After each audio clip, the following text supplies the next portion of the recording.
Hey everyone, the name's Ossy Flawol, and it is currently February 14th, 2025 as of me recording this. I know I've been absent, I'll talk about it, but the title is no clickbait. Valve did just break Portal. A seemingly simple update, being a quick changelog fixing something on Linux, proceeded to absolutely obliterate people's Portal installs as it turned out to be a 2.4GB update. How did such a seemingly small fix harbor such a massive update? Well, it's because Valve was being a little bit silly this past few months. See, when we got the Half-Life 2 20th anniversary, it brought with it many engine updates and code changes that effectively made it the newest modern branch of the Source engine. A lot of these changes are really cool, but it left people wondering if Valve would see it fit to bring this over to games like Portal, or if we would see a new release of the Source SDK for 2024 or something. Instead, Valve in their ever mysterious ways began to start testing 64-bit updates for all the remaining titles instead, and now they've suddenly switched gears to the remaining single-player title on the Half-Life 2 branch, Portal. We need to look at how Valve does these updates internally to understand what's happening. You might learn something from this. Let's get one factoid straight. All of Valve's games share the same code. I'm going to oversimplify this explanation for the sake of the video so that everyone can understand. So, think of it like this. An oversimplified perspective to look at this as is that there is two layers of code when it comes to Source games. There's the engine code layer and the game code layer. Most of the differences in what makes a Source game distinct come with the game code layer. These are all unique and individualized to each game that Valve puts out. However, the engine code is shared between all games to allow for quick patching. What this means is that if an exploit is discovered in a game, Valve can patch the engine code and it will automatically apply to all games on that same engine, which is pretty convenient. That's why you'll see games that Valve has no business supporting this far into the lifespan suddenly receive a security fix patch. Of course, it's a bit more nuanced than that. There's technically two distinct branches of the Source engine, being the single-player branch and the multiplayer branch. The naming is confusing. In practice, the single-player branch is just the Half-Life 2 branch, and the multiplayer branch is just the Team Fortress 2 branch.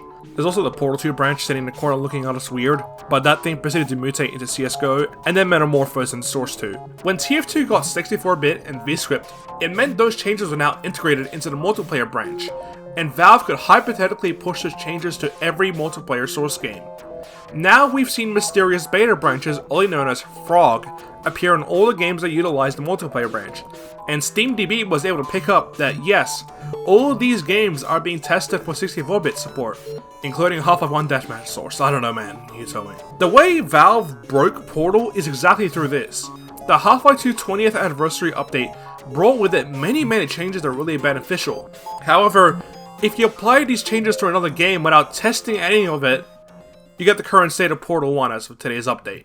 The UI, which was already kind of broken in some minor ways due to the Steam Deck update, became even more busted. The Portal title text is now huge, and for some people it shows the incorrect font.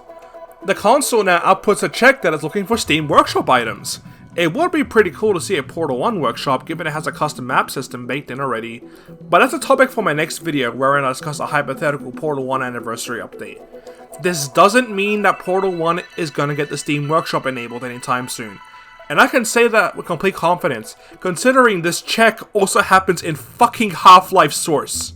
The classic effects button from the Half-Life 2 anniversary is here. And it doesn't work. Doesn't work in Half-Life 2 either. They broke it. However, while the button doesn't work, the commands have been left perfectly intact. So that means you can get the classic sprite-based fire in Portal 1. This means if you have the original Portal 1 trailer map that leaked, you can get the original fire it had. That's pretty neat. The update being as massive as it is seems to be from them just including all the Half-Life 2 content again. You know how Portal 1 just has all of Half-Life 2 sitting inside it minus the maps? Well, that's oversimplified, but yeah, that got updated. You can see the Steam Workshop related menu stuff was added in the Half-Life 2 folder, which further emphasizes my point. No, they're not adding Steam Workshop support. There are two brand new game crashes that have been introduced to Portal, one of which is a lot more complicated, being that if you were to spawn in the gravity gun and pick it up, the game completely crashes.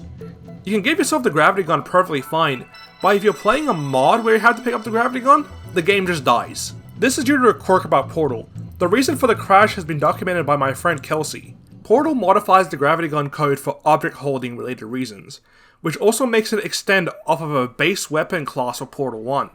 However, when the 20th anniversary changes were merged in, it brought along the internal game recording features used for Steam Replay and Half-Life 2.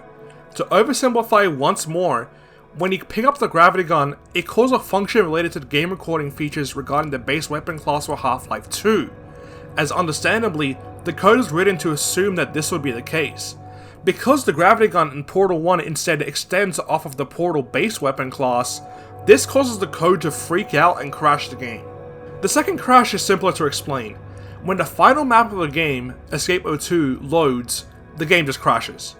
I had initially assumed that this crash was because of the entity lumps that were added in 2010 to change the ending. Entity lumps are effectively a way to insert new content into compiled maps without needing a total recompile to level. But even when I deleted these lump files, the map was still crashing. It turns out the bug was because of a loose ENV fire entity. The scene in the parking lot with GLaDOS' remains is meant to have GLaDOS' head be on fire, but for some reason the particle fails to load. In prior versions of Portal, the game would just load the map anyways, but due to the anniversary changes, this crashes the game. You can actually make Escape 02 stop crashing if you have r_classic_fire set to 1, which restores the original 2004 Half-Life 2 fire and the missing ENV fire on GLaDOS. So, is this it then? Is Portal going to slowly begin falling to the wayside in decay just like Half-Life Source has? No, it really isn't that bad. More than likely, this update is either going to get reverted, or it's going to be patched up to keep Portal on the 20th anniversary branch, ensuring it stays up to date. Time will tell how things develop. If you are just here to hear about how Valve broke Portal, you can leave the video now. However, if you're someone who's been wondering where I've been, hi, like I said in my video Where's Ossy Flawol been, you'd have heard that I was doing a full-time college course for all of 2024. I've now finished and I'm taking a break, alongside some personal stuff I'm dealing with. As mentioned earlier, my next video is going to be discussing a hypothetical Portal 1 anniversary update. Funny that I had been planning to suggest merging into Half-Life 2 anniversary changes, because we kinda have that now, just not in the way I was really hoping for that video. Anyways, that's all I really have to say for now. Stay safe y'all, peace.